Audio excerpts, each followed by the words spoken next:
Hey guys, Iceman here. And son of a bitch, man. I was running the realms of hell with my boy, right? He was helping me get through Act 2 and 3 and 4 because I'm playing as Ice Fox right now, my freaking Javazan, who's level 79, and I just made it now to Act 5. But anyway, he was helping me get through the game, right? And we enter the frickin' Maggot Lair, and he starts kicking the shit out of jars, and I'm just kind of sitting back, taking it easy.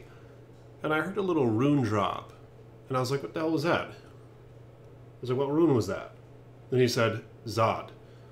I was like, are you shitting me? It's like, you JK, right? And then he said, no. And he ran by me, and he threw the little ZOD on the ground, man. Yeah, a fucking ZOD rune fell in the Maggot Lair. The highest freaking level rune in the game. And I find that kind of interesting because I was rushing someone on softcore this ladder, and I found a low rune. I think it was on level 2 of the Maggot Lair. And that ZOD, that fell on level 1, I believe. Yeah, it was right when we entered, there were a few jars, and he just started kicking the jars. So there's some strange shit, man, I think, going on with the Maggot Lair. And this is a level 85 area, so the highest shit can fall here. Yeah, and I've been enjoying some hardcore, man. Like, if you guys haven't tried it out, I know it sounds kind of strange as to why someone want to do hardcore, because of course you die, you lose all your good shit. But what's kind of interesting is it wasn't until late in development where the Diablo 2 team decided to go softcore route as well. Yeah, throughout the design of this game, it was intended to be a hardcore game where if you die, you lose all your shit, man. And your character is no more. So yeah, I find that kind of interesting. They were kind of building the game around that. And I could see how that's alluring, because you're a hell of a lot more on your toes and stuff when you play hardcore, you know what I mean? Like, if you die, you're going to lose all your frickin' GG gear. So you got to be careful. And the choices you make and stuff are a lot more impactful when you're playing hardcore. So you gotta watch your freaking ass. Holy shit, like right now, look at this, I'm getting freaking surrounded by those beetles.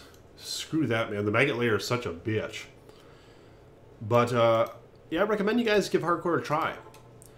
It's kind of fun, and it could keep the game experience going on and on. You know what I mean? Because, like softcore, I mean, I didn't attain the most GG just yet. You know, I have Infinity on my Assassin. I have what it takes to trade for a, what is it, an Enigma. But I've been putting that off. I'm just like, I don't know, man. That's just endgame shit. And, you know, with Diablo, there's kind of a ceiling in these games. And you pretty much hit the ceiling when you get the Enigma, the Infinity. And I know you can start making some tweaks. You can get, like, the GG small charms and stuff like that. But for the most part, you feel like you've accomplished just about everything to where you, go through the game and you pretty much just can't really find many more upgrades, you know, for quite a damn while at least. So consider that. I recommend you guys consider going with hardcore and giving that a try. But I'll be back on softcore some as well. You know, I intend to finish off with some of those characters. But anyway, this is my Javazan. She's level 79 now. Look at the res, not even that bad. I didn't even do Anya yet. I didn't save that little thought just yet. And I found Laying of Hands from Bal and Nightmare. I had regular Titans that I traded for, but a friend of mine just kind of hooked me up with Eth Titans. I decided to go with it. I know I've talked some smack about Eth Titans because it sucks. So you gotta wait for them to replenish if you're throwing them like crazy. But at the least, you know, I could have them on Switch and use them to jab after I up them for light immunes. Like in Chaos, I could jab the shit out of the Ghosts, and this will just be a little faster with Eth ones. Still using lore, but I mean, it has mana per kill. So that's really nice for a Javazan. A decent res amulet. I traded... Actually, I was about to trade for Storm Shield, man. This guy wanted like a few foul runes and stuff for it. And he threw it down in the game and he took off, and I was sitting there just waiting.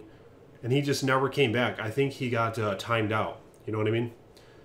I tried to message the guy, and hell, I'll message him again later.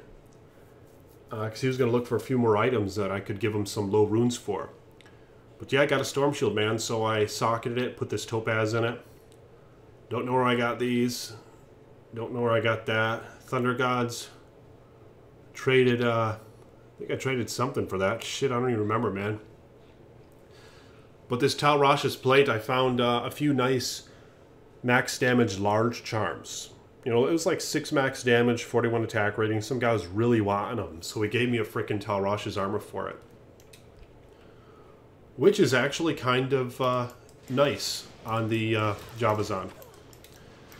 Gives you some nice res, the nice MF. I do have Scalders, but I'm kind of finding some liking to this plate, man. Especially in hardcore where you gotta be careful. But, yeah, let me know your thoughts on that. I'm probably gonna make a frickin' Treachery. I would like to get my res a little higher in general before I put on Treachery. Of course, it does cast Fade with 66 res all.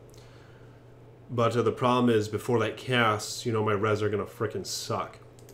So I like to bump their base up some before I go Treachery. But the 45 increased attack speed is going to be frickin' epic. And then I need a Cat's Eye or High Lords. Definitely want a Cat's Eye over High Lords. But I'd settle with the High Lords for a little while. Just the faster run walk from Cat's Eye is frickin' awesome. But anyway, that's my Javazan so far hardcore.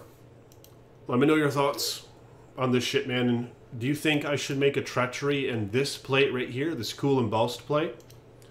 I mean, I get style points for that, because look how it looks. It's pretty cool.